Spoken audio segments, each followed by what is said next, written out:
Welcome, ladies and gentlemen, to a very exciting and fun episode of AniMat's Crazy Cartoon Cast. And boy, do I have a great episode for you today. And this is one that just recently I found out that with the kind of news and stories that I'm going to be bringing to you, this is definitely going to be one of the happiest episodes of the podcast. Now, I do have a few trailers that I would have to start out with, but then after that is going to be great news after great news after great news. And let me tell you, this is definitely going to be an episode where you guys will be leaving out with a smile. Regardless if you are either watching this or listening to this, I can guarantee you we are all gonna have some fun. So, with that said, I want to ask the chat wall, guys, are you all ready for this episode of AniMat's Crazy Cartoon Cast? Come on, guys, let me go ahead and hear it. Are you all ready? Should we go and get started with this? Come on.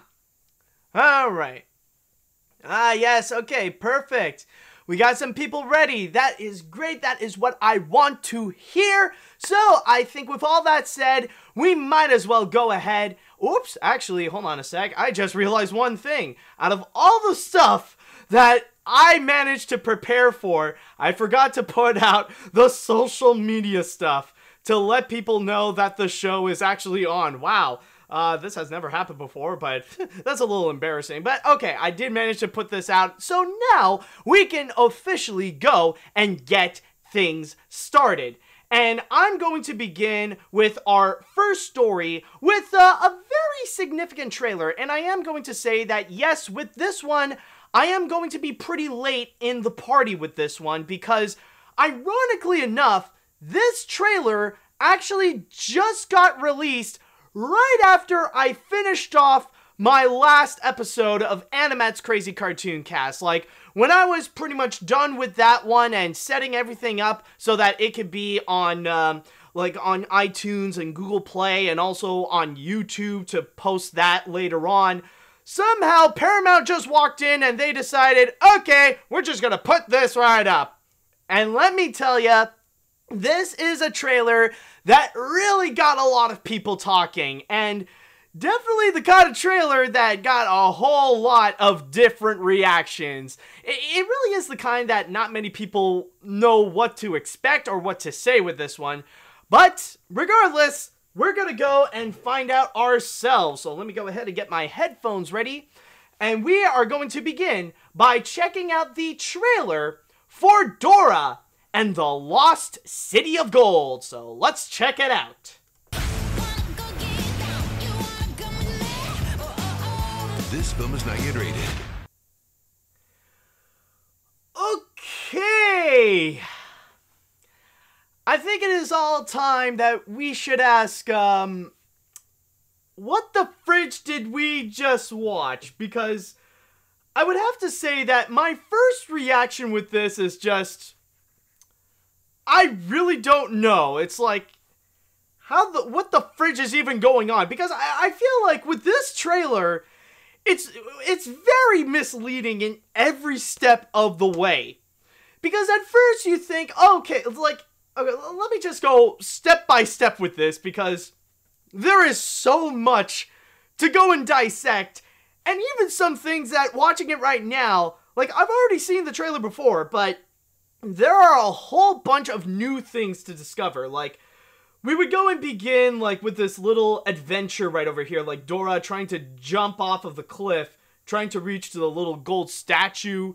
Like, at first you would think, okay, so maybe this is this Indiana Jones style, Tomb Raider-like movie, so maybe they're gonna go in that direction.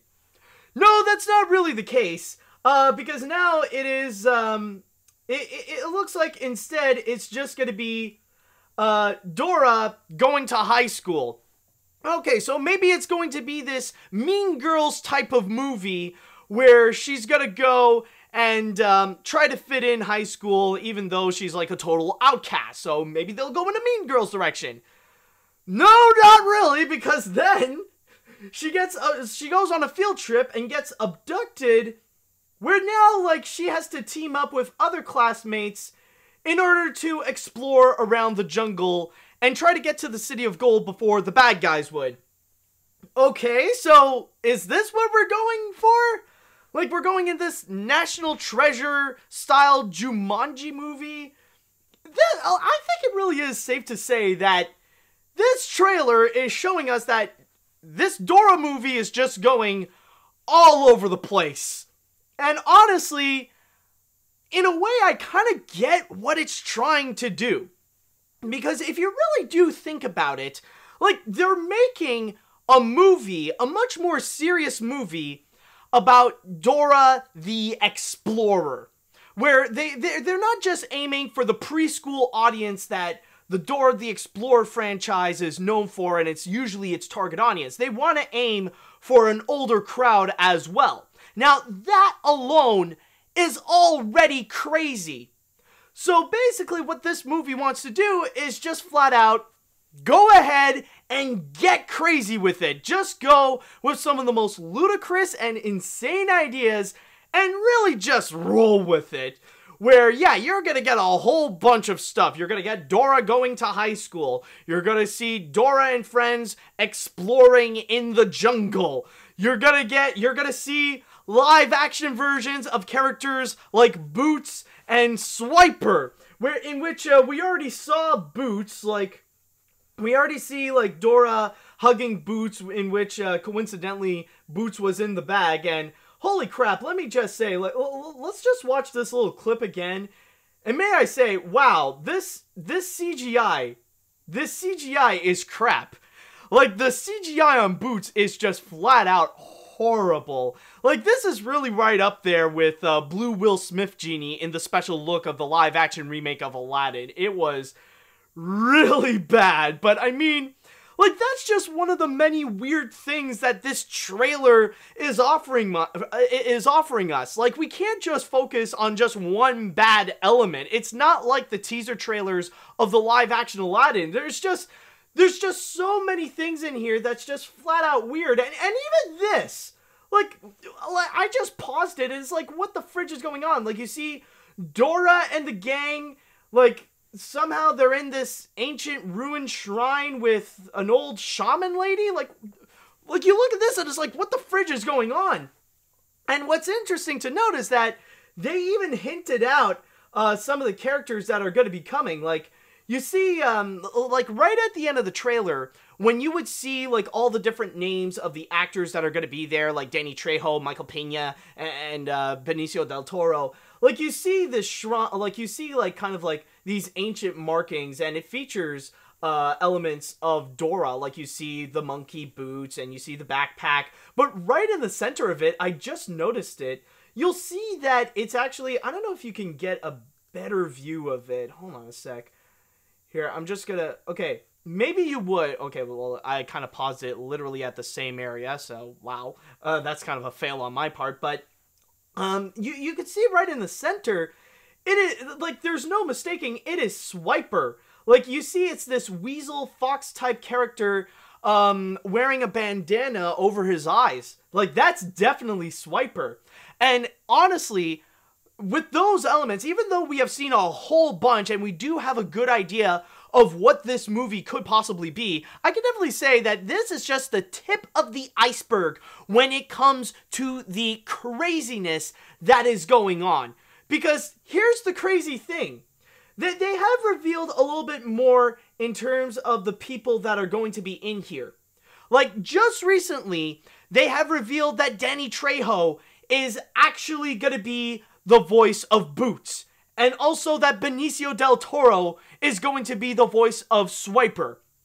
So we have yet to see we have yet to hear the monkey talk as Danny Trejo, like, come on, Dora, we must go on an adventure.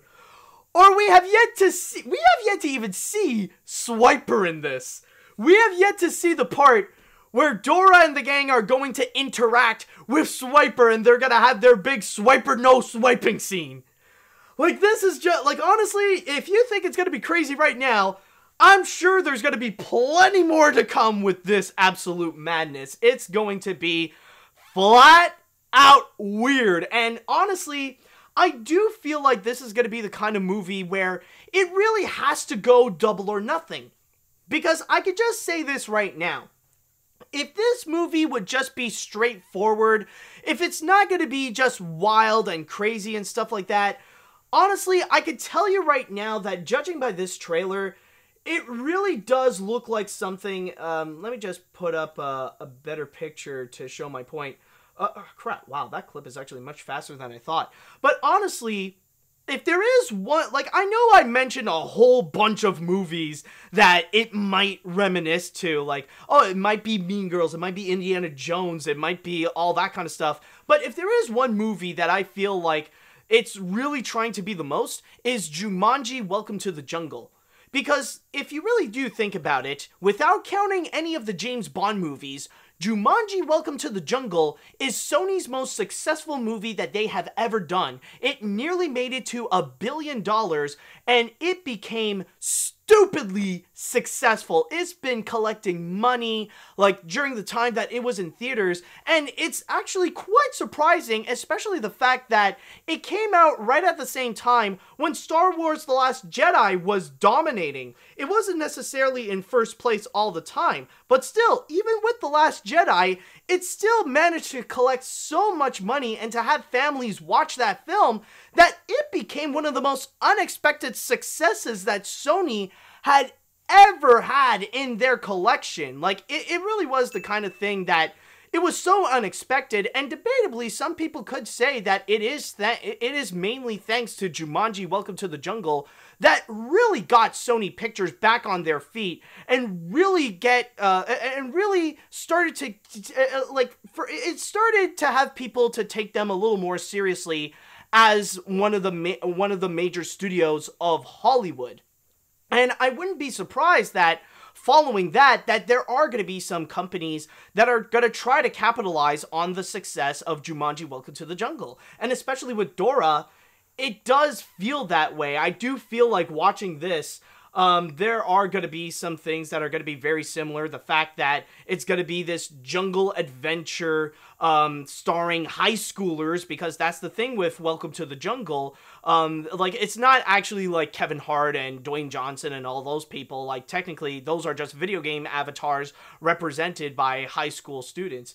And, like, we got a bunch of high schoolers on this jungle adventure, which is why they had to make Dora and Diego a little bit more grown up and, you know, joined by, like, 2 other kids at the same time, which they're going to try to go and bring in the comedy, especially with the sassy one where she's just there like, oh, of course she would bring in a knife at the field trip. Oh, of course, she knows the monkey. So I definitely do have a feeling that on one hand, yeah, it is true that they are going to be copying a little bit of Jumanji, but back to what I was saying before, the factor that they really have to go double or nothing on this one is mainly because you have to really make it insane. If you really want to grab audiences' attention, then you can't just go straight forward with it. You got to go completely nuts. It already sounds crazy that you're making this big budget live action Dora movie, so why not just go all out with it and just go completely nuts with all different kinds of ideas that you would go and present. And already what we are seeing, it is kind of weird. It is kind of crazy. Is it any good though? Honestly, that I don't know. That's the one thing that I feel like I am not sure about this. Like, yeah, it is absolutely wild. It is absolutely crazy. And it's most certainly confusing with all the different scenes that we are seeing. But is it going to be a good movie? That, I'm not sure. Like, if I can be very honest, the one good thing that I can say about this, the one good thing that I feel like is going to be great, is actually going to be Dora herself. In which she is actually played by, hold on, I know they got the name, Isabella Moner, in which she actually plays Dora, and, you know, she does look great, like, well, she is 17, so, like, I can't really go, like, all in on that, but, what I really do like about her is that she really actually does look like Dora. Like, you look at her, and yeah, she actually is very reminiscent of the animated version, in which I got the YouTube video on, and on the side, like, you actually do have a picture of the animated Dora as a comparison. And yeah, like, it really does look similar, and I do feel like it is great casting, and even the acting that she showed in this is actually pretty good. Like, she does look like she's going to do a great job, and she's probably going to be one of the strongest points of this movie. So that's the one good thing that I could say about this. But other than that, I honestly don't know. It really is the kind of movie where you really have to come in to just expect the unexpected. And honestly, if they're going to go crazy with it, they really have to go so that if they really want to be remembered as its own feature film and not as just some Jumanji Welcome to the Jungle ripoff, then they really got to go crazy with all the different ideas and really just execute them in a way that audiences are just not going to forget, and really be that kind of film that, regardless if it is going to be good or bad, it has to be something where you got to see it to believe it. And on top of that, there is actually one more point that I want to bring up about this. Ah, crap, I am drawing a blank though. What was it? There is another factor regarding this Dora movie. But I am forgetting. Crap. Maybe it's gonna later like ding into my mind. But yeah, overall with this, I just feel like this is just gonna be one weird movie. And if it actually yes, now I just remembered, because you know the thing is, like, you look at this and honestly, what it feels like, and a lot of people might have already pointed that out at this point, is that basically what we're getting here is like a big budget production of a College Humor video. In fact, I think College Humor actually did do this kind of video where they try to make this big action-packed Dora the Explorer live action movie where they want to try to take it seriously. Like, they want to do that as a joke, but it looks like some people at Paramount and Platinum Dunes, they looked at that and say, yeah, let's actually do that in a very serious manner. Let's take this joke very seriously and see what happens. So honestly, that's where I feel like, yeah, if they want to go into the crazy factor, they really have to go all in if they really want to be a successful movie, and even a memorable movie on top of that. And I mean, like, people can debate left and right regarding if it's going to be good or not, but really, the real question is just how crazy is this gonna get? Because like I said before, there's still plenty more that we have yet to see. We didn't see Boots talk yet. We didn't see Swiper talk. We didn't see Swiper yet, and we just didn't see all of these weird elements. So, like, honestly, this is just the tip of the iceberg, and I feel like the more that we're going to see it, the weirder it's going to get. Now, this movie will be coming out on August 2nd, so sometime at the end of this summer, but yeah, honestly, when it comes to this movie, all I could say is just brace yourselves.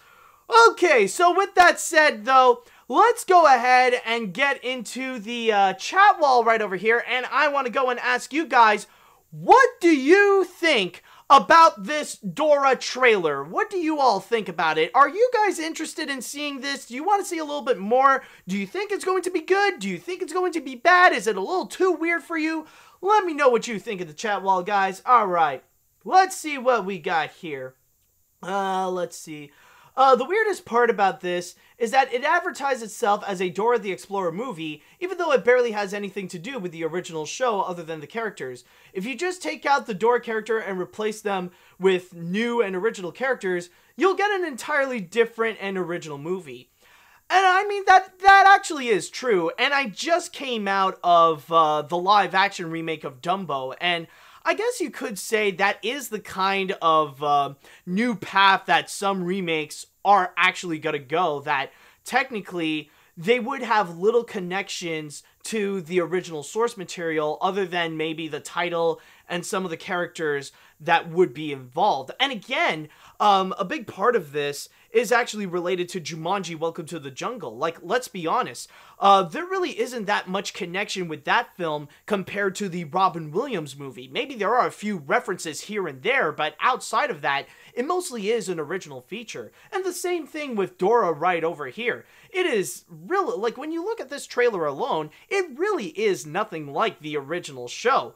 But then again, it is trying to be something unique. It is trying to be something different. And it's very much like what we just saw with the live-action remake of Dumbo. It has very little to do with the original animated feature that it's based on. In fact, with Dumbo, you could pretty much replace it with any other animal, and it would result in the exact same movie. But it's mostly trying to be its own thing, and I feel like that mostly is the new direction that remakes are gonna go. It's not necessarily a remake, but they are bringing back old materials in order to bring them new life, per se. I'm not necessarily saying that it is a good thing or a bad thing, I'm just pointing out what Hollywood is doing. Alright, let's move on to the next one. Why the hell couldn't they just do a Dora movie with her as a kid, and that has a Steven Spielberg movie like of a little girl who wants to explore something like the Goonies? You instead have a hot teenage Dora and Boots the monkey not wearing boots. Why the hell would you get that wrong? Oh wow, I never actually noticed that. I think it is inspired by that College Humor parody. Yeah, honestly, hold on a sec. Let me just get back a bit. Where is that little scene with Boots? Like, there is a part where we do see his legs. Actually, do we even see his feet? I don't know. Hold on, I don't know. Like, do we even have... I don't even know if we do have a okay, yeah, I don't think we even have a moment where we see Boots's feet. Okay, yeah, you do bring up a point that technically we don't actually see the boots in Boots. But, yeah, honestly, maybe it's going to happen later on, but I think this will be a little aspect that they will get into. Alright, let's see. I'm a bit skeptical in all honesty. The acting seems okay, and it is an interesting way to take a kid's show, but plotline feels pretty dull. Boots is absolutely false advertising by being barefoot, and it doesn't seem to have any consistency with the source material. But what this trailer truly lacks is Crazy Steve screaming at all the characters. I don't want to know about Crazy Steve. Is that a legitimate thing in Dora? I don't know, we'll just have to wait and see on that. Let's see, I'll just read one more. Okay, let's see.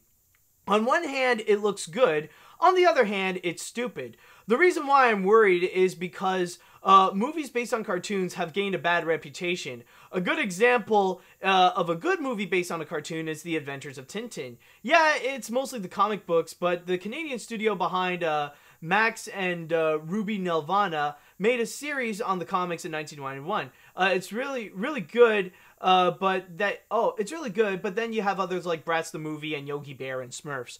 Yeah, well, honestly, as someone who many years ago have actually made a list of the top 10 worst films based on a cartoon, I do understand what you mean. And yeah, they can have a bit of a bad reputation. With this one, however, like I said, honestly, I look at this and I don't know how to feel. Like, we will just have, like, honestly, this is the kind of thing that we have to wait and see, because I feel like it is too crazy to have a legitimate opinion to know if it is going to be good or not. Okay, but I think with all that said and done, we are pretty much good with this Dora trailer. And now we are going to go ahead and we're going to jump onto the next trailer. And for our next one, it is going to be an animated film. It's not going to be a movie based on a cartoon, but it will be a cartoon in itself. And coincidentally enough, it was actually not that long ago that we even had the teaser trailer. In fact, I think it was just last month that we actually got the teaser trailer for it, and honestly, it really was underwhelming. And with this one, I don't know, will it find a way to try to encourage more people into watching it? Will it be a better idea? I don't know, but we'll have to wait and see with the Angry Birds movie 2. So let's go ahead and check this movie out. Yeah, I'm just gonna... Oh.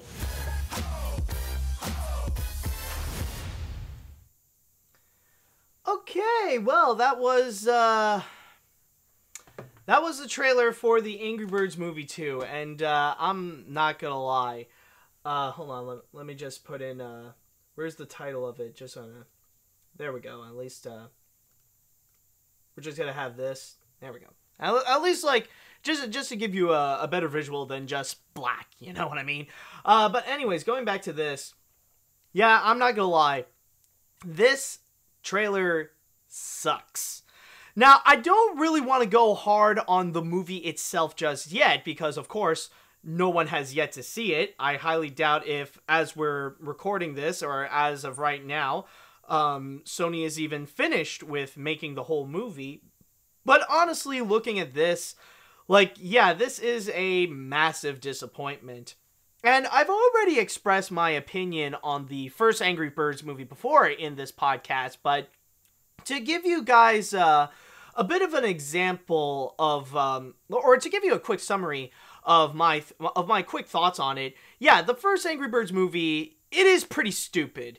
Like, it is like, the whole concept itself of turning Angry Birds into a whole animated feature, yeah, it was pretty bad, it's pretty dumb, and it's kind of like a hopeless mission.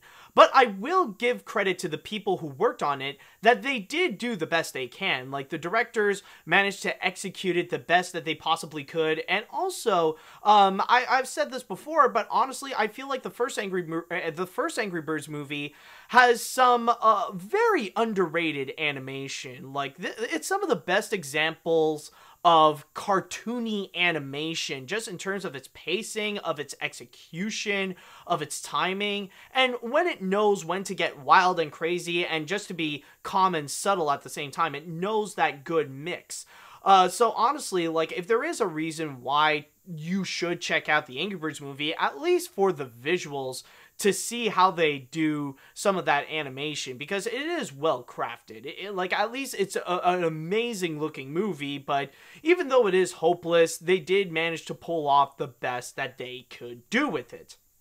Now, watching this trailer of the Angry Birds movie 2, you could tell that whatever energy there was in terms of making that film, whatever enthusiasm there is to at least make the best out of it, is completely gone.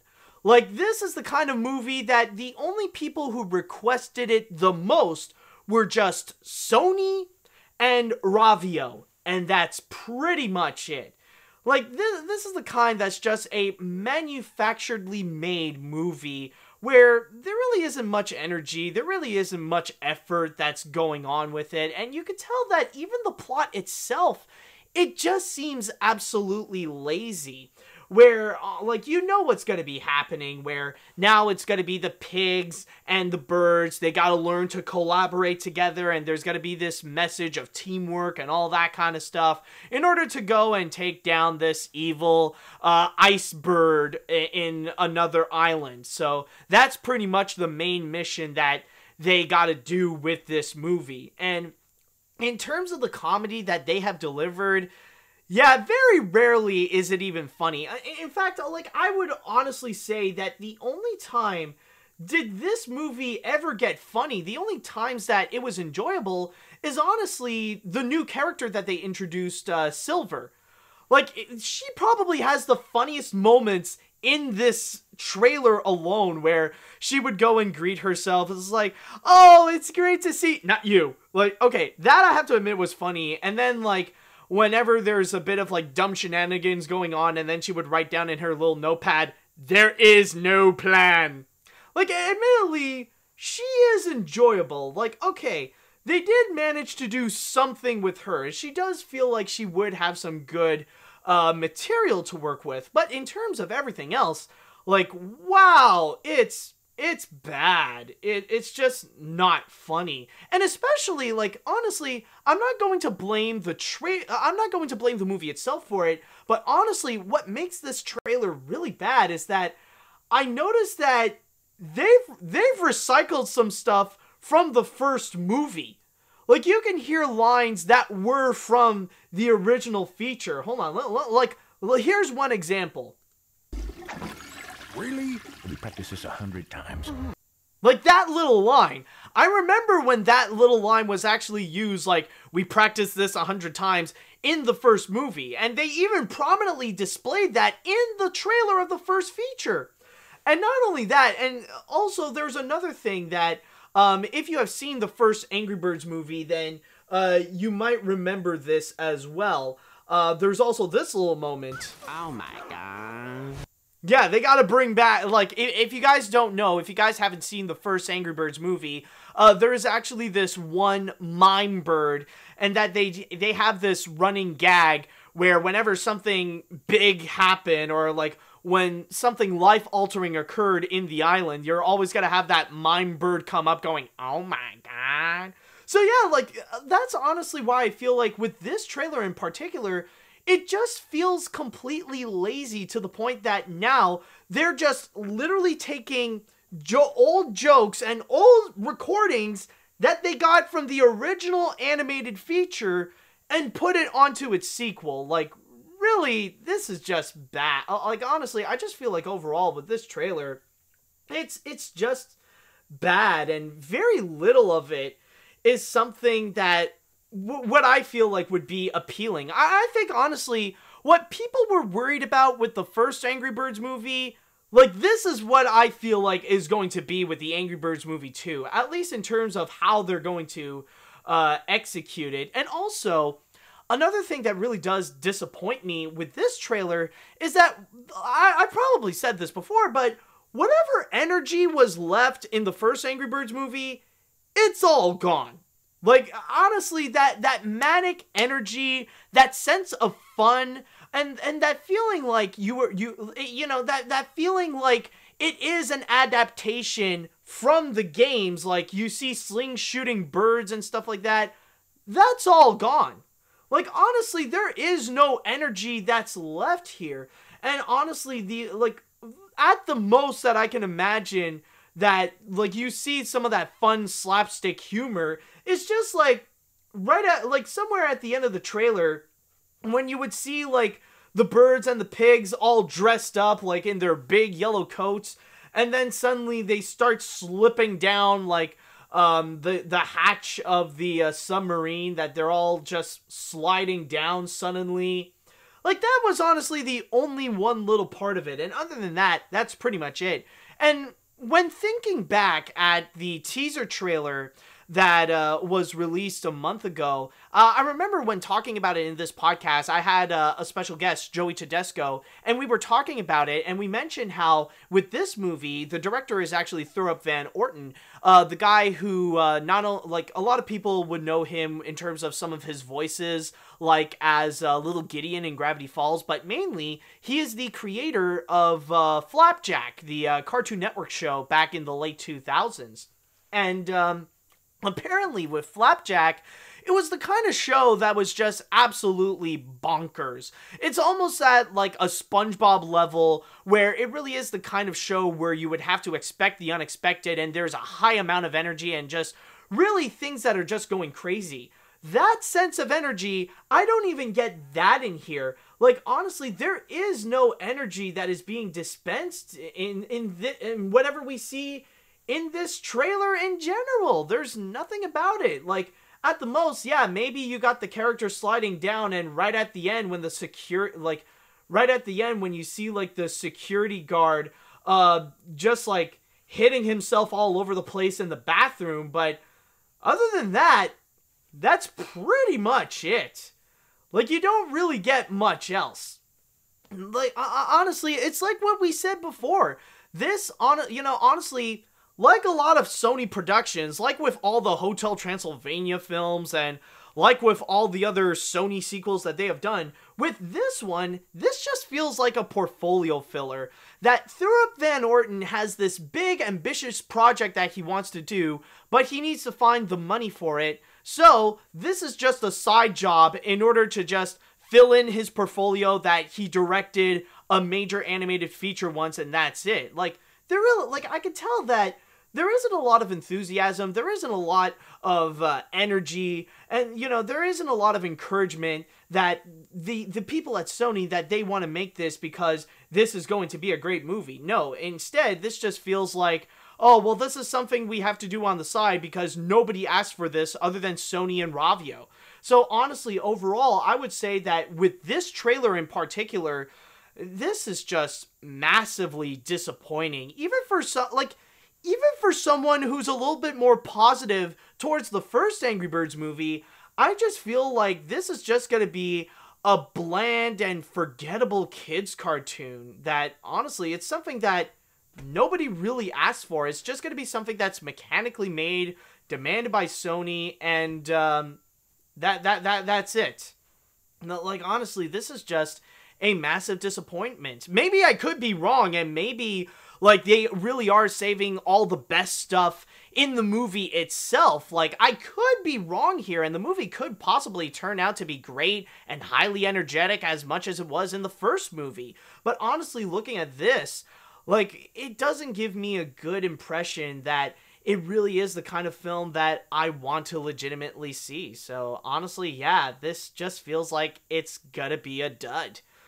Okay, so with that said, though, I want to go into the chat wall, and I would like to ask you guys, what do you all think about this trailer of the Angry Birds movie 2? Do you think this is good? Do you actually disagree with me and you actually like it and you want to see it?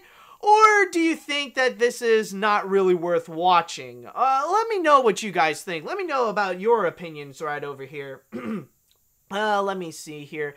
I did like the first movie, and I will admit, judging by this trailer, I do like plots where the good guys and bad guys and a truce and fight against another threat. But on the other hand, the trailer didn't offer anything super new, and I don't know if a lot of people in the entire world are still Angry Birds craze. The Minions managed to keep the craze much longer than the Angry Birds. Yeah, that's definitely true, and you could tell that it really is the kind of thing that really only Sony and Ravio asked for it, because when you think about it nowadays, is Angry Birds really still a thing? Is it really still that popular where people are still playing the games on their phones and stuff like that?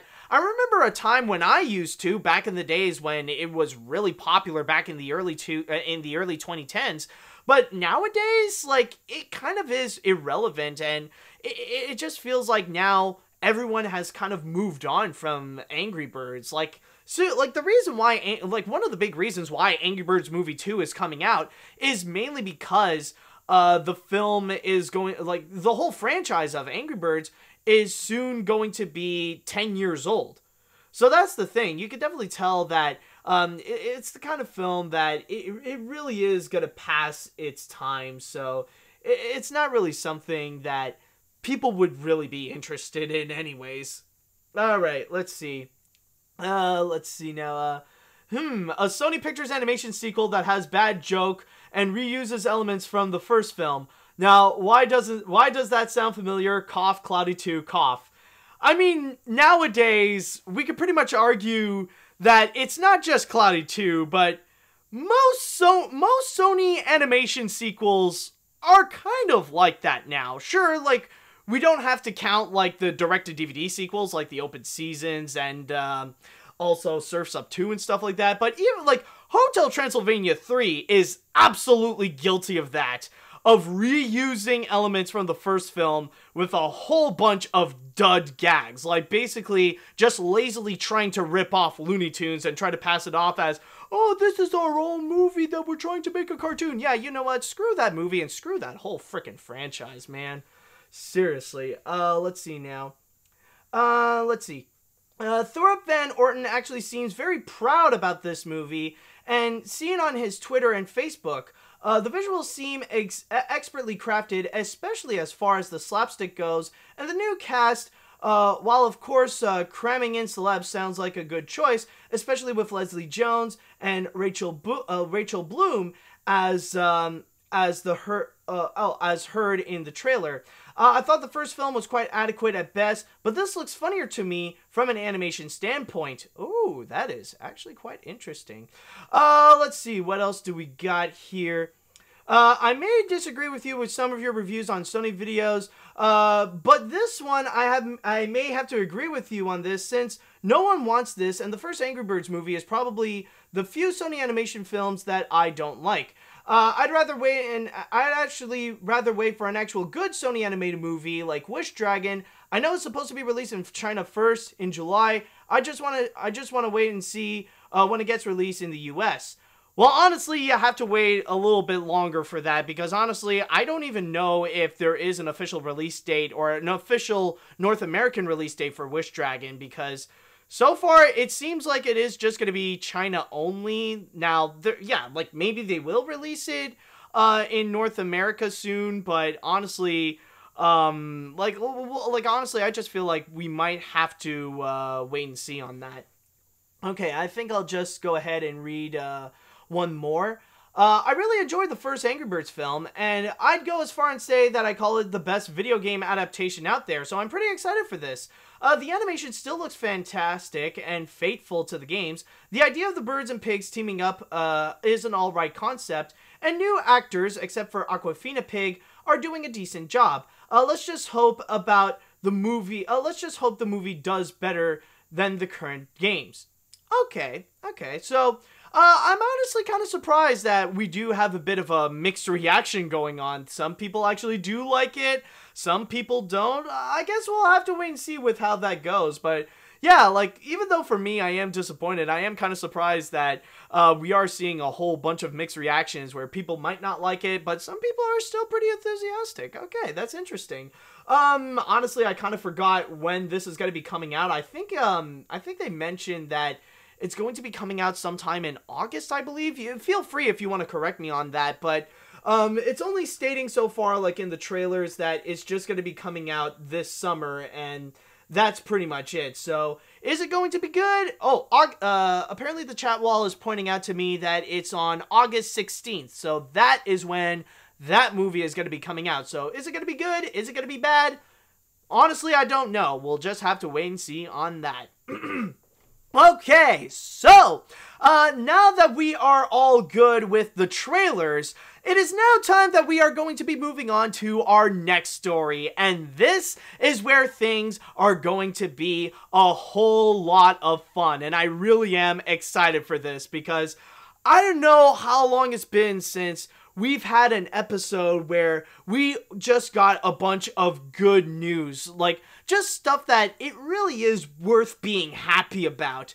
And with the following ones that I have, we're gonna have so much fun with this. So, with our first story, this is actually some great news in terms of progressiveness, and progressiveness represented in animation. So let's begin with Steven Universe. Yes, Steven Universe is not only the first animated series, but the first ever animation ever, the first ever piece of animation to ever win a GLAAD award.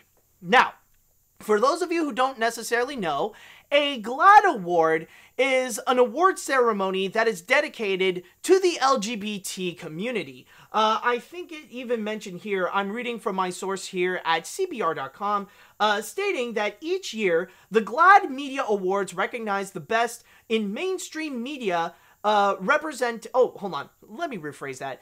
Each year, the GLAAD Media Awards recognize the best in mainstream media representation, gay, lesbian, bisexual, and transgender people, and issues. And from there, Steven Universe managed to win one. And you gotta keep in mind that they're not just going for TV shows or a specific type of media. Like, this goes all around. Like, they would cover comic books, video games, movies, and of course, TV shows like this. And they would mention that regarding Steven Universe, they would actually go and write down that Steven Universe is a Cartoon Network show that focuses on Steven, who lives with the magical alien crystal gems, and his friends and family as he goes on adventures and help the gems protect the Earth.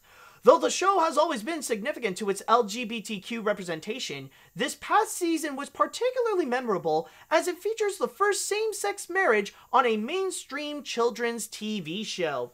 Now, what it pretty much means is that Steven Universe actually managed to go and win for the category of Outstanding Kids and Family Programming. Now, that category in particular, this is actually relatively new. In fact, it is only the second year that this category was actually made. It was introduced last year, in which the winner was actually Andy Mack, the Disney Channel series. But now in its second year, it looks like Steven Universe is actually the first one in its animation to actually go and get it. And the other categories, by the way, there are other animation representation as well. The other categories would include, of course, Andy Mack coming back, but also at the same time we got Adventure Time, Anne with an E, and also She-Ra and the Princesses of Power. Now, with all that said, though, let's talk about why is it that Steven Universe actually did win that award. Keep in mind, though, it's not necessarily the first time that Steven Universe actually did get a nomination at the GLAAD Awards, where beforehand, GLAAD actually did nominate Steven Universe before for Best Comedy Series back in 2017. And from there, though, they actually did nominate it, probably for some different reasons, but let's go ahead and just focus back onto the reason why it is nominated right over here. Now, of course, it is for a specific episode, and in this case, it is for the episode Heart of the Crystal Gems. I believe that is the episode right there that aired last summer, in which we actually do see the marriage between the characters Ruby and Sapphire. And this is the first, like, maybe it's not necessarily the first time that we do see two gay characters being married in an animated series in general, but this is the first time that we see one in an animated series where it is actually aimed for families, for kids, so that they are introducing that element. And that's pretty much the main thing. And of course, like, we do get a response from Rebecca Sugar herself, where she posted, I believe this is on Instagram, where you see this is the award, the GLAAD award that she won for Steven Universe, and she even stated, Steven Universe won a GLAAD award tonight. This is unbelievable. The first animated show in history to win a GLAAD award. I am so thankful and honored. So that's basically the main thing. Oh, and for those of you who are curious about the other winners as well, it's stated right over here. I'll just read a little bit more from CBR.com. Other winners at the 30th GLAAD Media Awards include Love, Simon, which won for Outstanding Film Wide Release, Vida, which won for Outstanding Comedy Series, Queer Eye, which won for Best Reality Series, The Elder Scrolls Online Somerset, which won for Outstanding Video Game, and Exit Stage Left, the Snagglepuss, let me rephrase that. Exit Stage Left, the Snagglepuss Chronicles, which won for Outstanding Comic Books.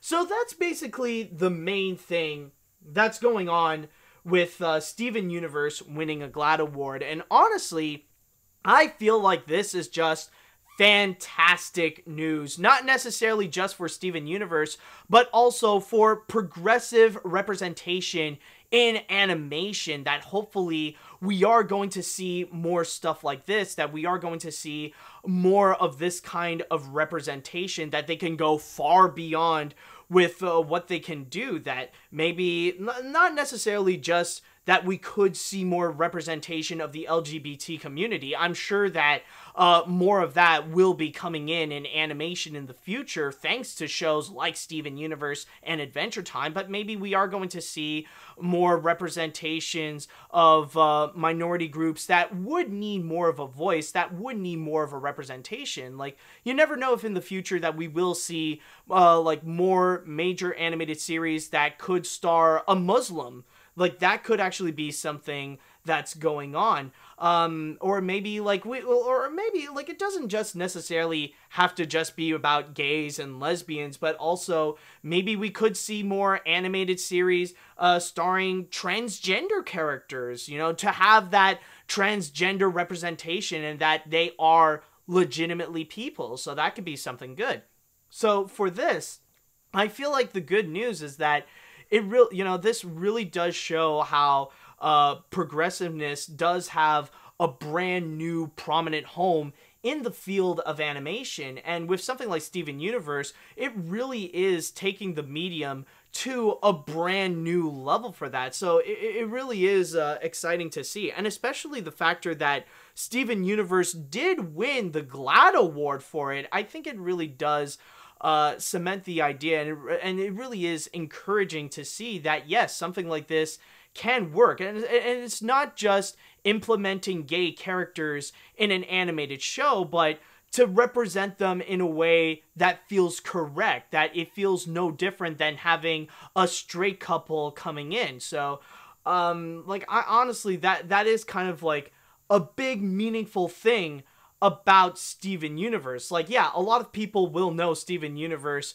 about having gay space rocks coming in, being the stars of an animated kids cartoon, but at least they did so in a way that really is influential, that really is something that is very meaningful to millions of kids around the world, and especially for kids who are starting to learn about themselves and that they might realize that they could possibly be gay.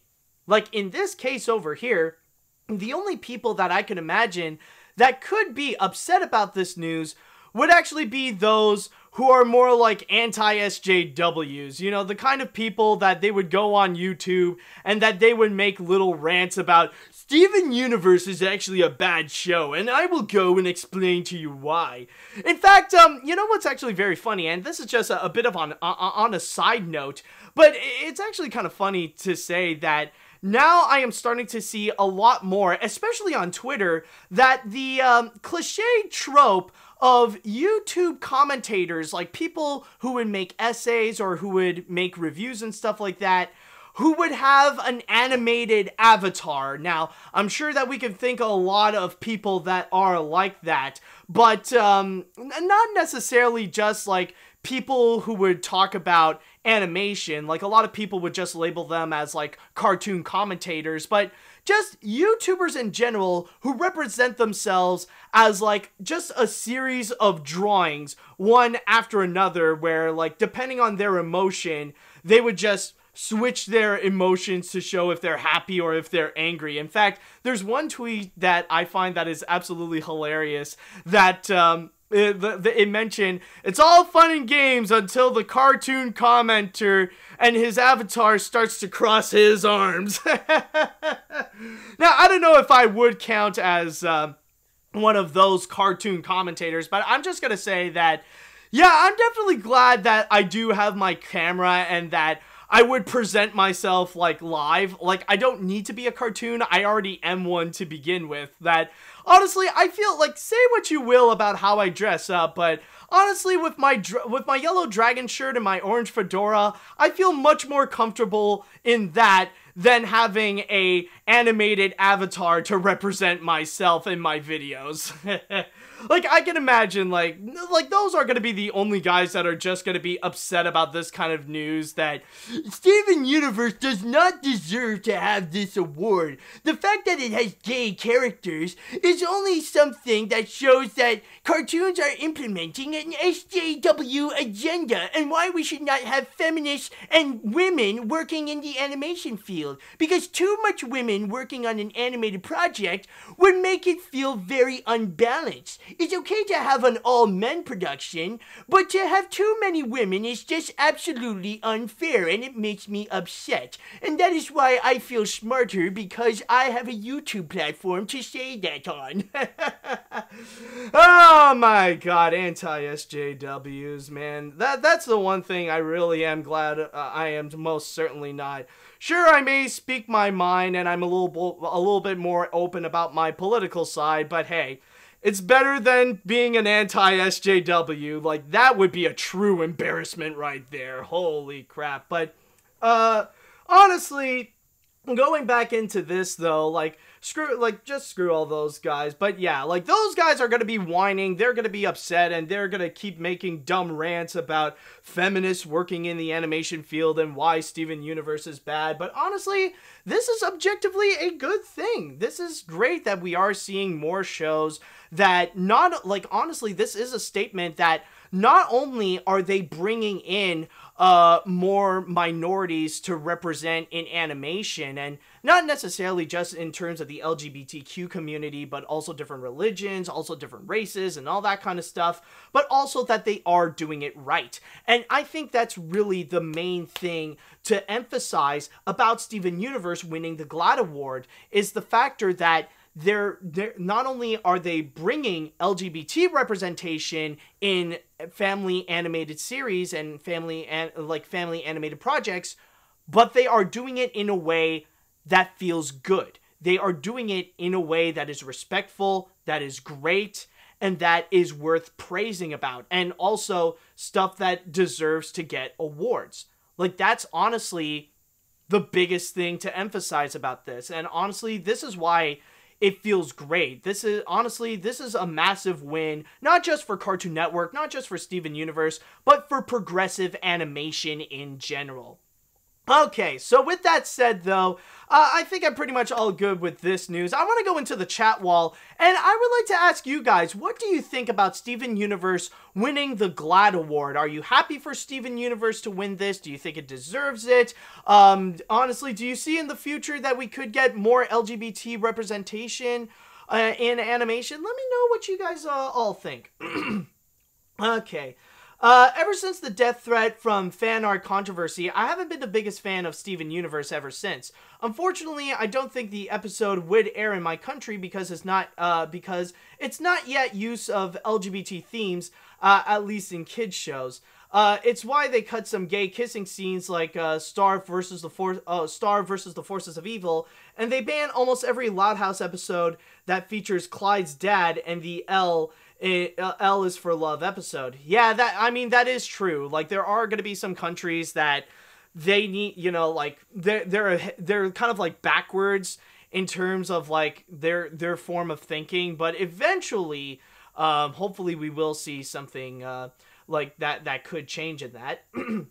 All right, so and I do understand, like, with Steven Universe, yeah, there is honestly, yeah, there is a massive backlash, and its fan base can be very controversial at times, and something that you don't necessarily want to be a part of that group. Now, that I do completely understand, but in terms of my statements, I'm just focusing more on just the show itself.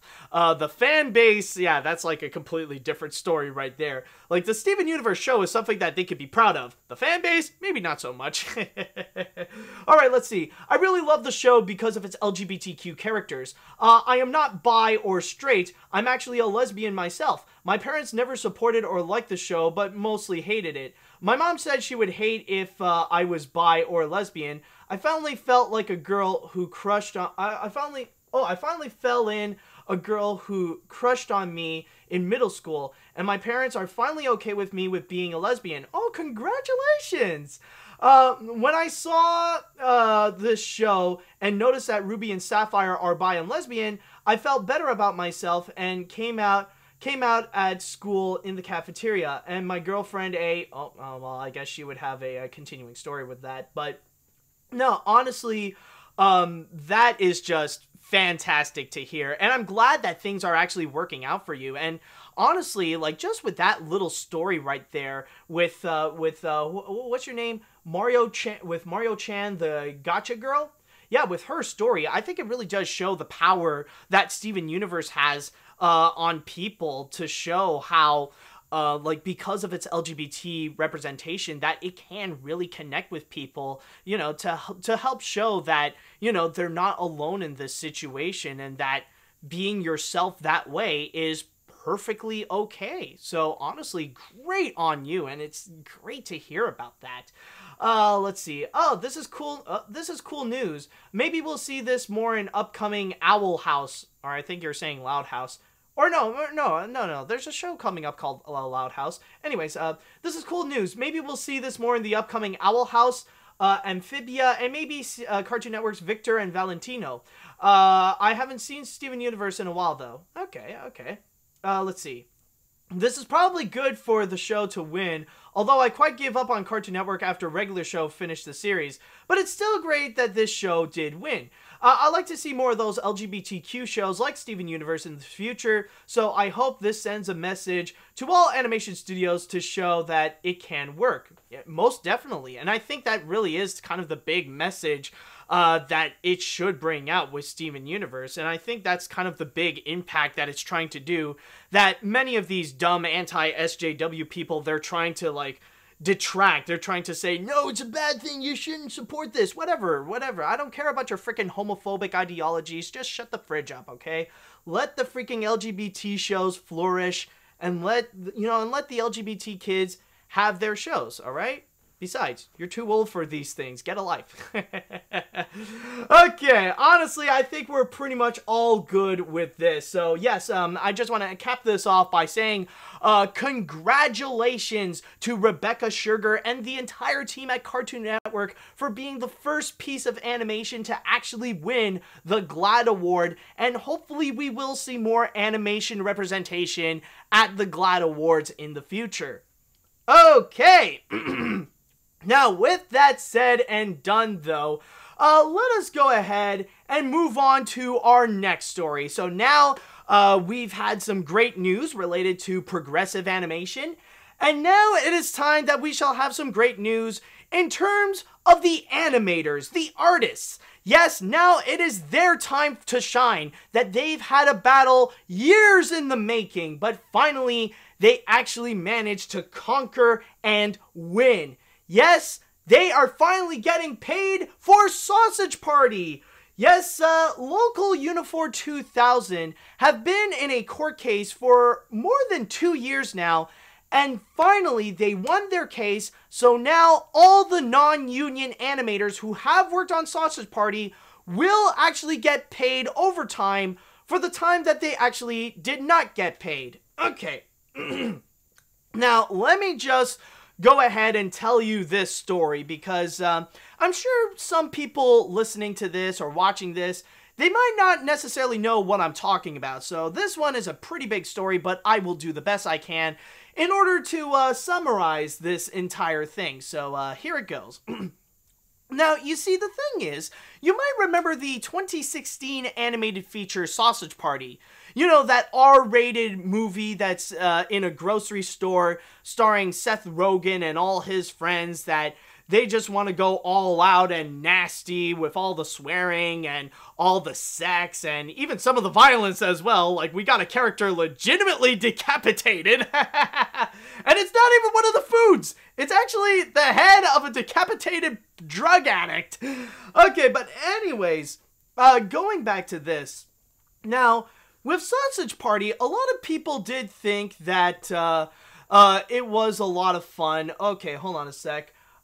Sweet Merciful Neptune. It looks like we got a bit of a, yeah, we got a bit of a troll going on in the chat. I just want to go and, yeah, let me just, yeah, let's just, yeah, ban that. Okay, yeah, Sweet Merciful Neptune. That's just, absolutely insane. Okay, so, just gotta clear that out.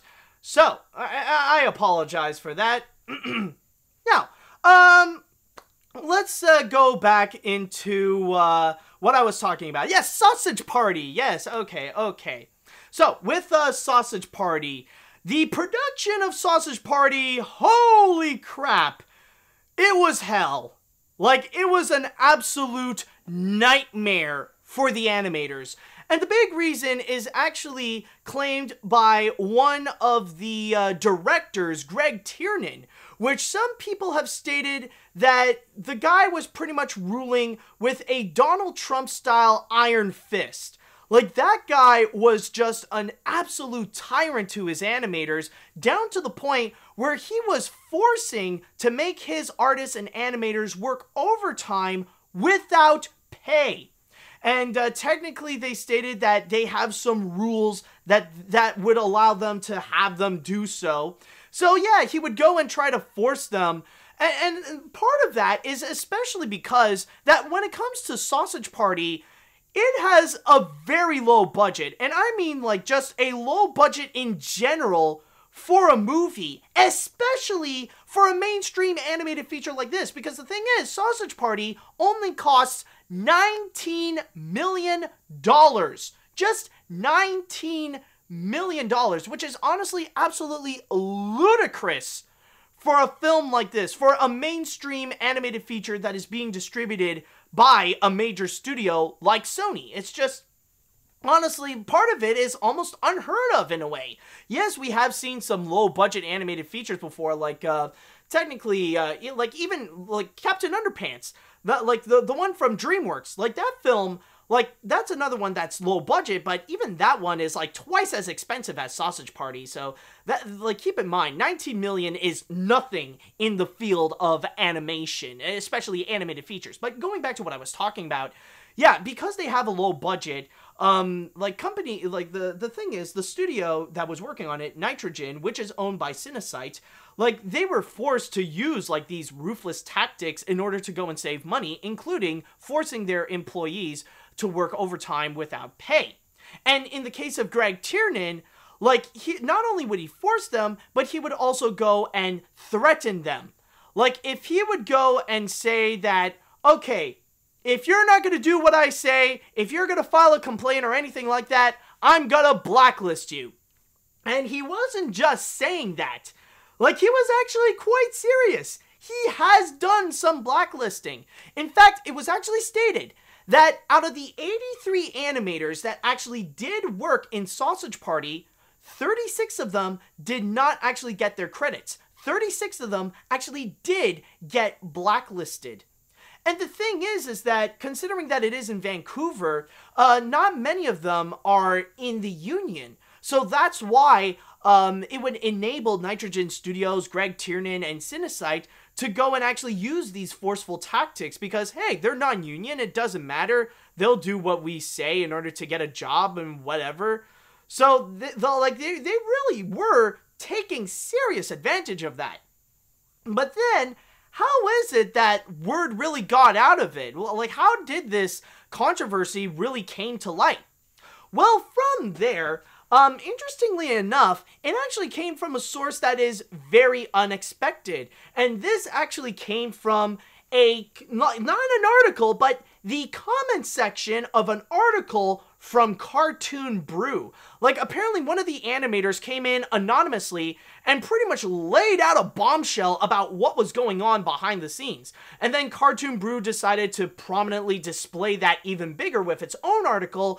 And then, like, that's when it started to spread. And then some of the bigger and more mainstream film news sites, that's when they start to go and report on that with stuff like Variety, Deadline, The Hollywood Reporter, what the fridge else was there? The Wrap and all that kind of stuff. Like, all these news sites are starting to sound the alarms about how the animators were treated.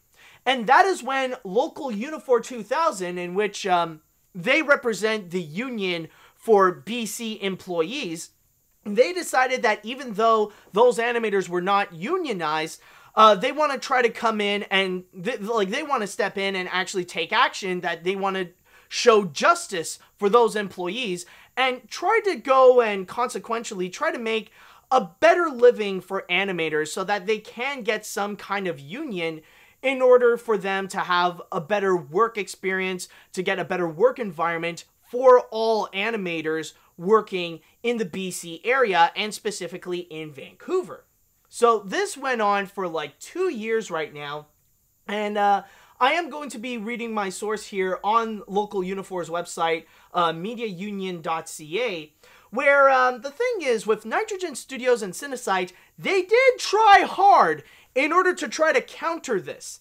They did try to think up of an excuse in which they try to state that they're allowed to not pay their employees for overtime because of the high technology exclusion, in which it states here that the high-tech exclusion is a rarely tested loophole that exempts workers classified as high-technology professionals from Employment Standard Act rules on hours of work, overtime, and statutory holidays.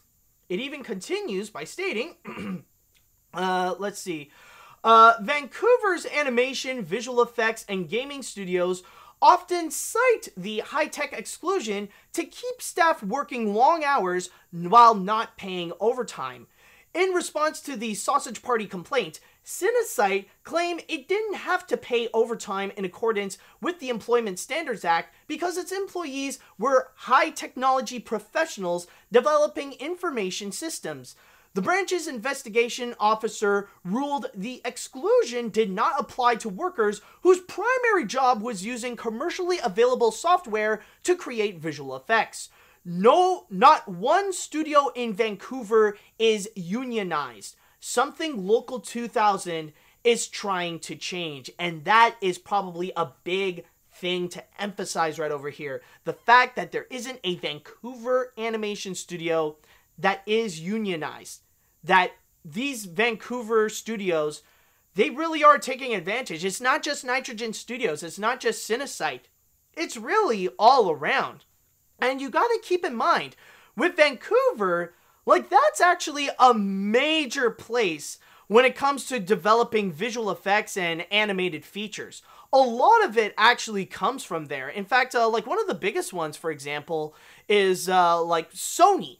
Like, a lot of the Sony films are actually done in Vancouver. Like, the visuals for films like Spider-Verse, the Hotel Transylvania films, and even what we just saw with the Angry Birds movie, that's actually all done in Vancouver. And those animators, they were not unionized. And that is honestly a serious issue. But from there, they try to fight. So yeah, they did try to fight it, and they did try to use that excuse, but as you could tell, they really tried to stretch it.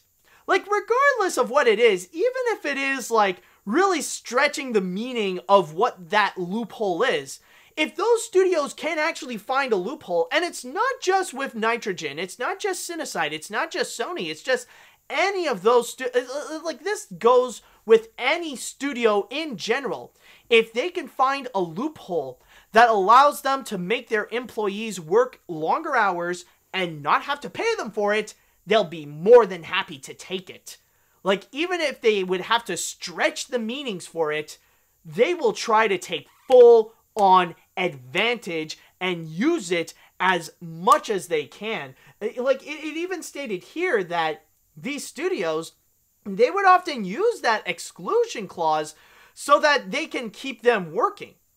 But in this case right over here, it does look like it didn't really work out now that the court has started to notice, and now it even states that the BC Employment Standards Branch ruling requires the studio to open its books and pay any outstanding overtime along with a $500 fine. Okay, the $500 fine, it's not really that much, but the big pay is going to be regarding the overtime for those employees. And overall, I think honestly this is going to be with this is actually going to be a massive page turner for Vancouver animators. This is like going to be a new chapter to them, because now that the case of with the case of Sausage Party, that they actually won their case and that they can actually go and get paid overtime, I think it really lays out a big statement to those Vancouver studios that these animators cannot be taken advantage of. They will actually try to fight back. Whatever loophole that they'll try to do, they're not going to take it. Like, regardless if they are unionized or not. And I think that's going to be a big, like, honestly, now that this is over, I think this is going to be the next big step for Unifor Local 2000 and for the animation industry in Vancouver. It's to try to make them unionized.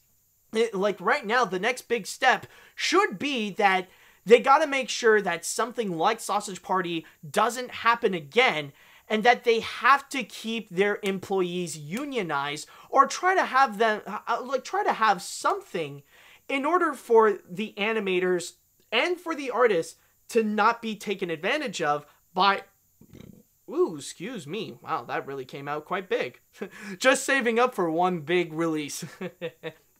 Okay, but anyways, going back to what I was talking about, yes, the next big step is to make sure that they actually do something big, that they try to make sure that something like Sausage Party doesn't happen again in terms of the treatment of the animators, that they are going to be taken seriously regardless if they are unionized or not, that special rules have to be applied over here. And like I said before, this is a massive win for them that could have some big consequences in the future, and that's what I want to see. Better treatment for the animators, especially for the ones in Vancouver, considering that debatably they're working even harder than the ones from Los Angeles. And Los Angeles, technically, they're all set with like many of their bigger people that are involved with the project, but in Vancouver, in this case right over here, like, they're not all set up for this. Like, even though they are making some of the, like, they're already set to make some of, like, the biggest movies out there in terms of, like, visual effects and even animation and stuff like that, they need a little bit more help in order to secure their safety, in order to secure their livelihood, and that's what they need. It's mostly a big statement that these animators should not be taken advantage of, and that's what, right now, local Unifor should do with these animators, is to make some kind of Canadian animation union. And it shouldn't be like, it shouldn't be just for Vancouver. It should be for like all around Canada in general, because it's not just in Vancouver that's really prominent in terms of making animation. There's also plenty of other places as well, like in Toronto, and even where I am now in Montreal, it is starting to prominently grow its animation base, and we are starting to see more mainstream animated features come out of Montreal. Movies like Sony's The Star or Paramount's Sherlock Gnomes, DreamWorks' Captain Underpants. A lot of these movies are actually coming out from Montreal. So if they can get some, if there's some unionization for the artists and animators working on that, that would actually be great. And the same thing should go and apply to the ones in Vancouver, to the ones in Toronto, and all those different places. So that's pretty much the big thing to emphasize about all this, is that this is a massive win for Canadian animators, and hopefully we will see something that will flourish. And in the case of the Sausage Party one, it should be a big message to the big studios that they shouldn't go and try to take advantage of their animators no matter what, because yeah, they're gonna bite back. They will fight back. So that's something that they should go and watch out in this case. So honestly, yeah, this is a major win, and I just want to say congratulations to the animators winning their case and actually gonna get their money's worth for all their work that they've done in Sausage Party. So definitely great on them. Now, one thing that I will say though, that unfortunately they're not going to get back, is going to be the credits. But still, the good news is that the money is definitely much more important regardless. Like, yeah, sure, it's too late to try to reorganize, like, the credits in Sausage Party and try to redistribute it everywhere on streaming service and on home media, but still, you know, the animators, they got their stuff on their portfolios, they know what they have worked on, and hopefully there will be a brighter future for the animators who did work on Sausage Party, and for all Canadian animators. So I wish them all the best of luck there. Okay, so with all that said and done, let's go ahead into the chat wall, and I want to know, what do you guys think about this whole situation? How do you feel about the animators finally getting paid for their work on Sausage Party? Are you guys happy for them? Are you hoping for a brighter future in terms of what's going on for Canadian animators? I know it's a little bit of a different field, but this is definitely something. If you're an aspiring animator, or if you work in animation, let me know what you guys think of this situation. Okay, let's see now. The controversy about Sausage Party animators being underpaid reminds me of 2007-2008 writer's strike and the 2016-2017 voice acting and video game strike. It's what caused some shows like Out of Jimmy's Head and movies like Revenge of the Fallen to be terrible during those years, and several voice actors in video games to be under credit or have lazily reused lines, like in Skylanders and Imagination or Injustice 2. Oh, okay. Let's see now. While I have heard about this news, I felt disappointed from the way Greg Tiernan treated them. I mean, I still I still like Sausage Party as of today, but these animators should have deserved better, and I'm glad they won the case. Also, how do you feel about the movie since it's a few years later after its release? Also, is this why you don't like Sony Pictures ImageWorks after bad treatment years ago in the hack of 2014? Yeah, Owen, that actually does remind me, coincidentally enough, it is true that, like, technically, it's not just with them. Yeah, Sony does have a pretty bad reputation in terms of how they have treated their employees. And it is true that in the Sony hack back in 2014, it was revealed that, yeah, there was massive low morale and the animators were treated like crap when working on, like, Sony movies or Sony animation movies especially. Well, that is definitely true. And in terms of my thoughts on Sausage Party, honestly, I do feel like it is one of those films that really does show that the script is mightier than the visuals. Like, the animation, yeah, it's cheap and it really does show. Like, the visuals, they're not all that great. The animators did do the best they could with a massively low budget, but it is extremely well written. It is a very clever movie, and yeah, even though it has a whole bunch of its nastiness, especially with the big orgy scene at the end, it is still a very well crafted movie. I did enjoy it. I do actually own the Blu-ray myself. Let's see, what else do we got here? This makes me so happy. I'm glad that the animators who worked on this are finally getting what they deserve. I'm also happy that Canada is taking more advantage of the animation medium. Oh yeah, Canada is definitely a powerhouse in terms of animation. I'm definitely proud of that. And I'm definitely happy that even in Montreal that we are getting more of an animation presence. We do have a Cinesite studio here in which I do think we are currently working on Claws, the hand-drawn Christmas movie that's going to be coming out on Netflix, which is directed by Sergio Pablos. Also, like, you could correct me if I'm wrong on that, by the way. But also, like, the animated projects that I've mentioned as well, we got those in our credits. And coming soon, we are going to be getting a Real Effects studio, which is Real Effects, by the way, is the studio that brought us The Book of Life. And then, of course, like, we got On Animation, in which they did The Little Prince. So yeah, we're definitely getting more of a presence with that. Okay, so let's see, do we have anything else? No, it looks like we should be all good. All right, so from there, I think our final story is about to come in, and now it is time that we shall discuss about the grand finale. Yes, the final story that we have for you today. And for this one, we're going to be continuing our theme of great news to make people happy. And so far, what we have gotten is great news in terms of progressive animation. We got great news in terms of artists and animators, specifically Canadian ones. And now, this one I would have to say that this makes me happy.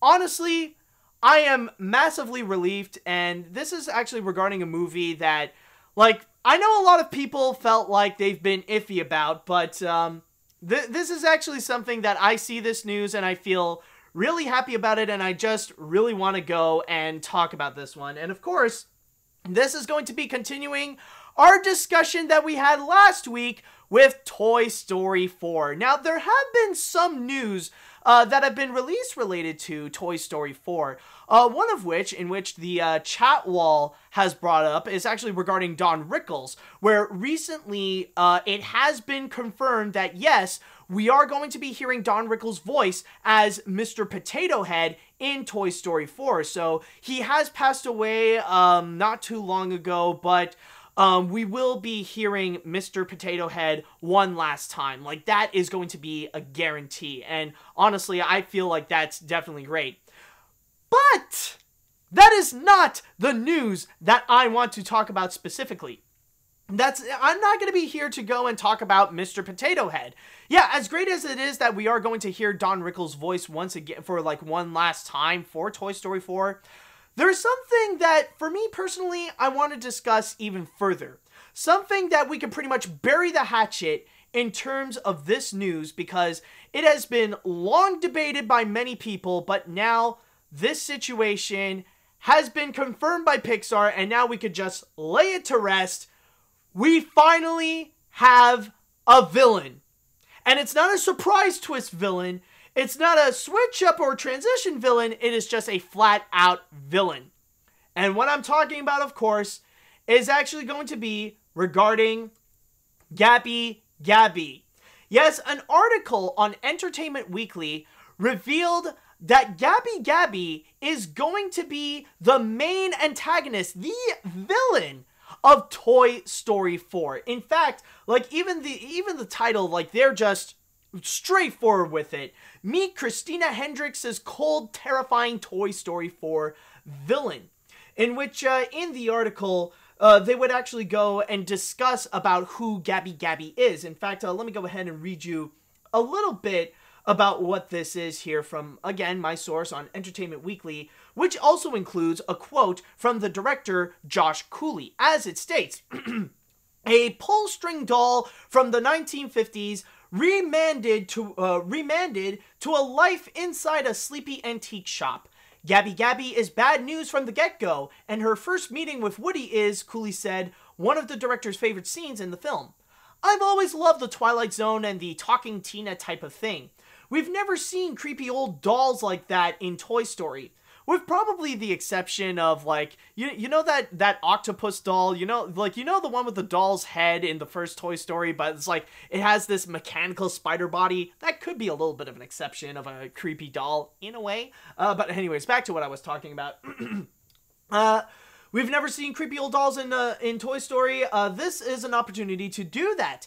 Gabby has been in this antique store for 60 plus years.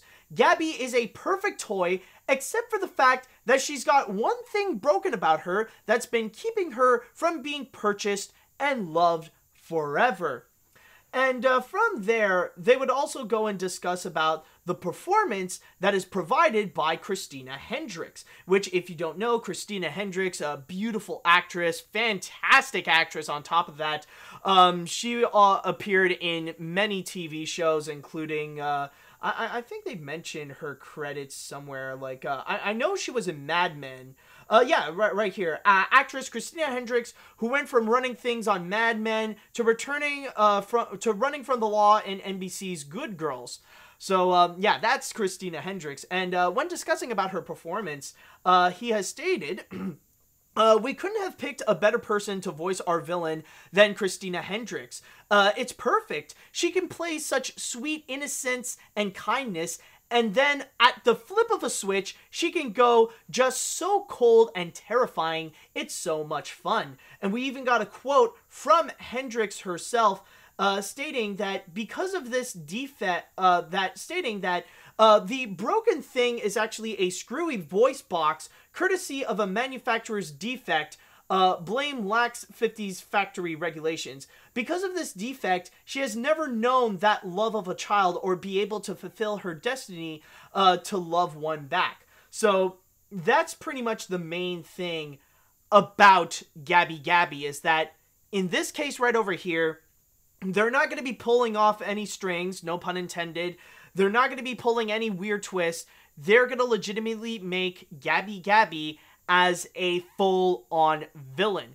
And honestly, I just find that to be absolutely perfect, because we actually do get a little bit of a taste of her as a villain in the Toy Story, in the trailer. If you guys remember, Gabby Gabby is the little doll, like she's dressed up in yellow and she's on this baby carriage. And we actually do see her that she has the ability of being like the master of puppets in this little antique shop, where she actually has these little slaves that are actually these ventriloquist dummies that are chasing Woody, which you might have remembered that creepy little scene in that trailer. So that's kind of her ability. They even mentioned it right over here that she has that power. It says here that the great irony, though, is that the vocally fraught Gabby Gabby has amassed a following of voiceless ventriloquist dummies, led by her right-hand man, Benson. The antique shop dummies have no humans around to voice them, and therefore rely on Gabby Gabby to speak on their behalf. She could just tell her henchmen of ventriloquist dummies to do her bidding for her, and they do. She's like the Godfather, where she doesn't really have to do much to do a lot.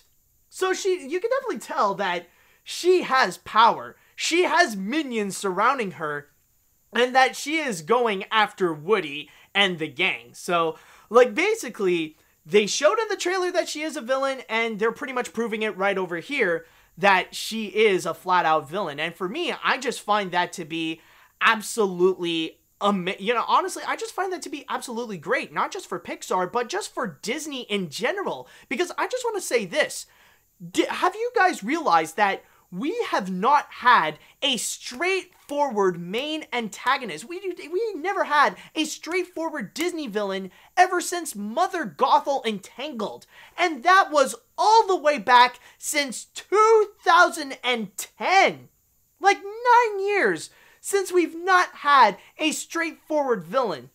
The rest of the time, all we've had were just flat out plot twist villains, or just like maybe villains, but they've only appeared for like one scene or two, and that's pretty much it. Like, we've just had a whole bunch of plot twist villains, like Evelyn Dever in Incredibles 2, Ernesto de la Cruz in Coco, King Candy in Wreck-It Ralph, Hans in Frozen, and the list goes on with that.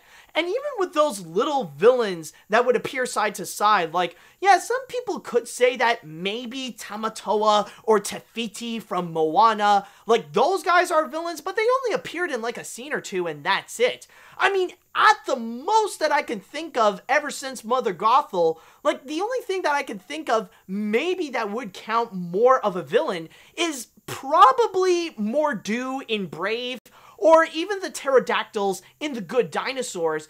But even at that, they don't appear much. Like, they probably appeared in a few scenes, and that's pretty much it. But other than that, we have never had a straightforward villain for a very long time. And with Gabby Gabby, for once, finally, they managed to pull that off. We don't need, like, especially in the case of Toy Story in general, we don't need that kind of villain right over here, because they pretty much went into all different sorts of directions with it. Like, we got Sid and Al, which are the humans of Toy Story. Like, those guys, they would only appear in a few scenes, and that's pretty much it, even though they could be villains. In fact, like, Sid could probably be viewed as an antagonist of Toy Story, but not all that much. Like, he's not really that significant to the plot itself. Then, like, you got Emperor Zurg, again, the same thing. Like, he barely appeared much in Toy Story 2, or even had much of a role in Toy Story 2. Then you got the Prospector, which he's just a flat-out plot twist villain right there. One of the better plot twist villains for sure, but not all that much. Then it also lists here Big Baby, which is Lotso's assistant, but then again, Big Baby is just Lotso's assistant. And then at the most, you got Lotso. And even at that, I wouldn't necessarily say Lotso is a plot twist villain, more like kind of a transitional villain, where at first he seems friendly, but then, like, really early on you realize, oh, he's the bad guy, and, like, for the rest, like, he's just the main antagonist, and that's pretty much it. And I definitely love Lotso. Like, I do consider Lotso one of the best like, you might remember when I did my list of the top 10 other Disney villains, and I did put in Lotso in there. Definitely fantastic. But you see what I mean. Like, Pixar has already done so many different directions in terms of what could be a villain.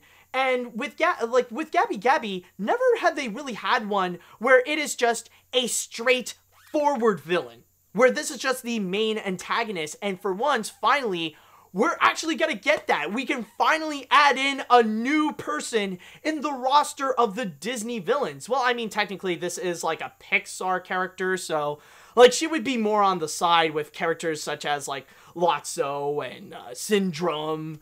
And, I don't know who else, but, wow, they're really, like, technically, when you, well, okay, Lotso, Syndrome, Hopper, but when you do think about it, like, Pixar in general does not have a whole bunch of, like, straightforward main antagonist villains, like, when you really do think about it, wow.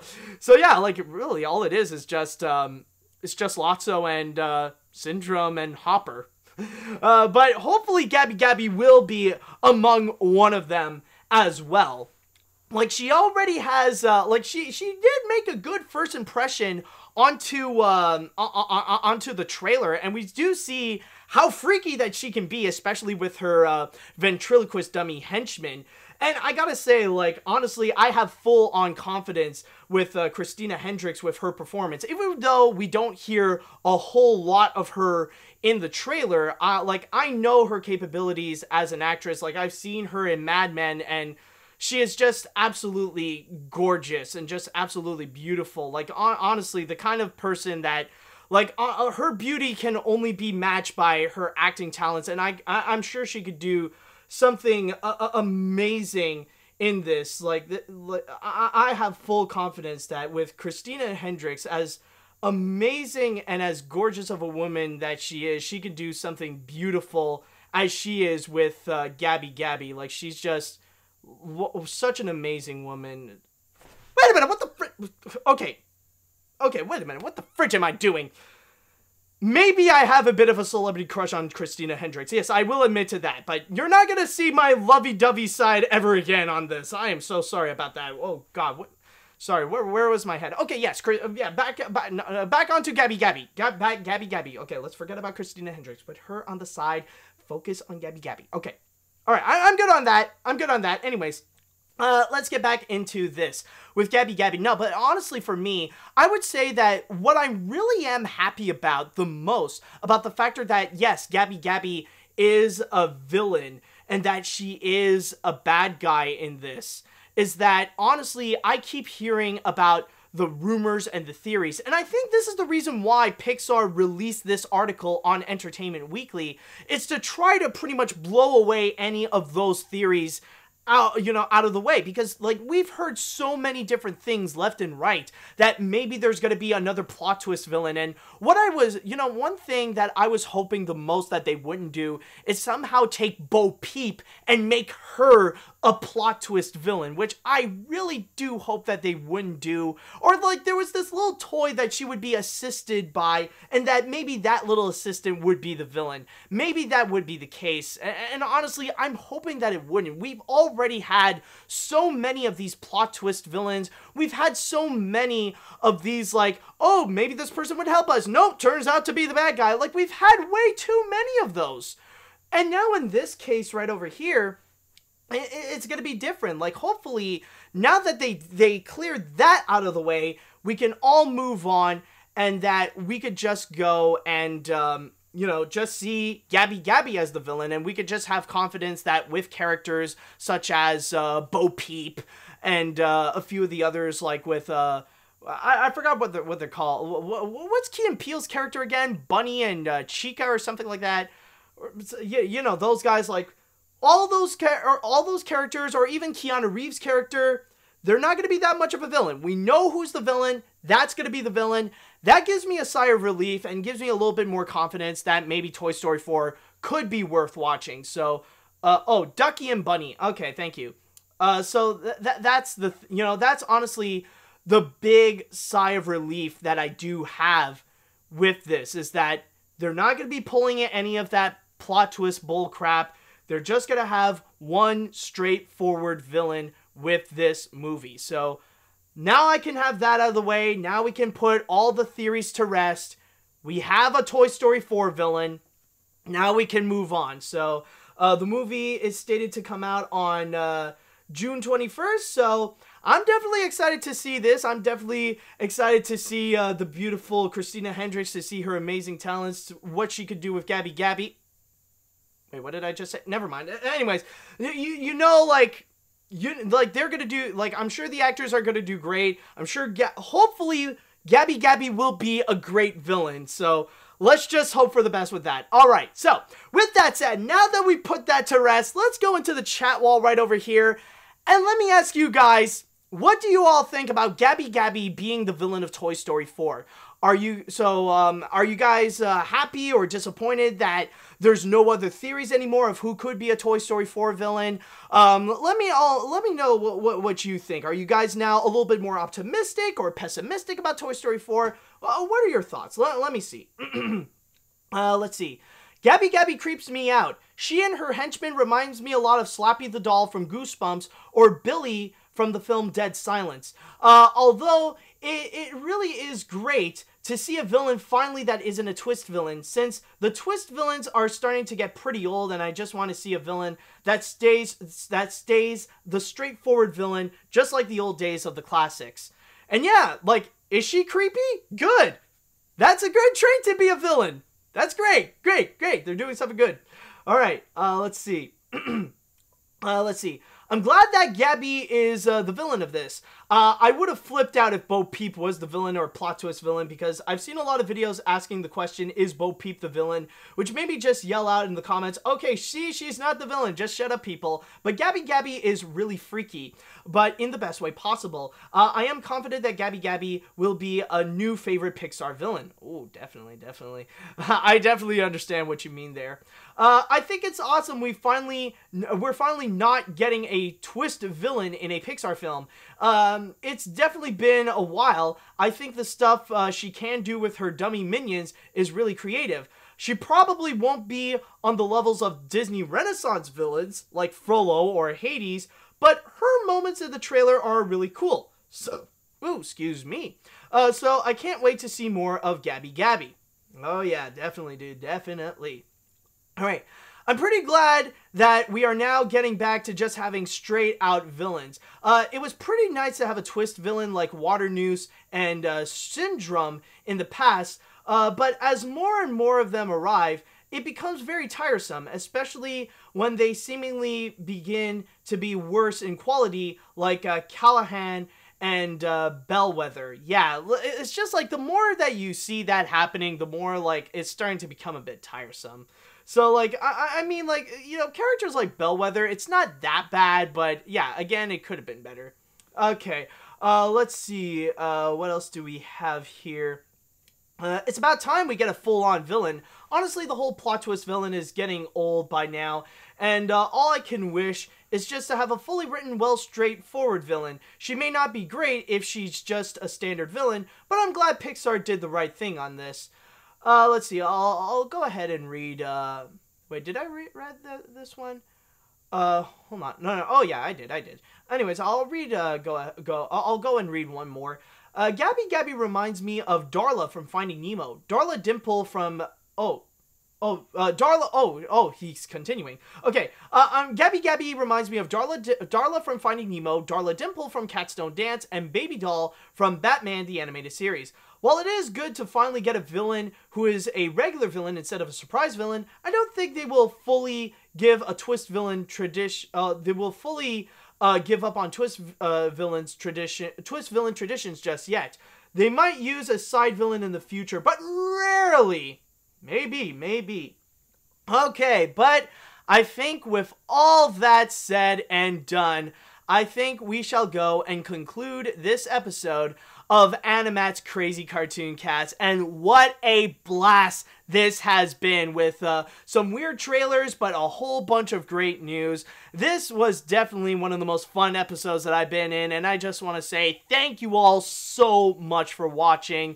Hopefully we can continue more of these exciting news in the future, but we can only know until next week with what other insane news that we will get in store for us. So I just want to go ahead and say thank you all so much for watching. Thank you all so much for listening. And until next time, see you later, dudes!